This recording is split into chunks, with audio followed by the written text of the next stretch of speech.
ഈ fatty liver എന്ന് പറയുന്നത് 2 ടൈപ്പ് ഉള്ളത്. നോർമൽ ആയിട്ടുള്ള നോൺ ആൽക്കഹോളിക് ഫാറ്റി ലിവറുമുണ്ട്, ആൽക്കഹോളിക് ഫാറ്റി ലിവറുമുണ്ട്.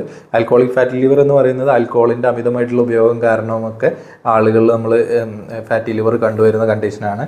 അതുപോലെ തന്നെ നോൺ ആൽക്കഹോളിക് ഫാറ്റി ലിവർ എന്ന് പറയുന്നത് നമ്മൾ അമിതമായിട്ടുള്ള ഷുഗറോ അല്ലെങ്കിൽ അമിതമായിട്ടുള്ള ഫ്രക്ടോസൊക്കെ ഉപയോഗിക്കുന്നത് കാരണം ലിവറിൽ ഫാറ്റ് അടിഞ്ഞുകൂടുകയും ഫാറ്റി ലിവറായിട്ട് മാറുകയാണ് ചെയ്യുന്നത്. ഫാറ്റി ലിവറിലുള്ള ആളുകൾ ശ്രദ്ധിക്കേണ്ട കാര്യങ്ങൾ എന്താണെന്ന് വെച്ചാൽ അതിൽ പ്രധാനമായിട്ട് അവരുടെ വൈറ്റ് റൈസ് ഒന്ന് അളവ് ക്വാണ്ടിറ്റി കുറക്കുക എന്നുള്ളതാണ്.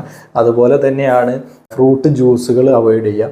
അതായത് നമ്മൾ മൊത്തമായിട്ട് ഫ്രൂട്ട് കഴിക്കുന്നപ്പോഴും അല്ലാതെ നമ്മൾ ഷുഗറൊക്കെ ഇട്ട് ഫ്രൂട്ട് ജ്യൂസായിട്ട് കുടിക്കുമ്പോഴും രണ്ടും രണ്ടാണ്.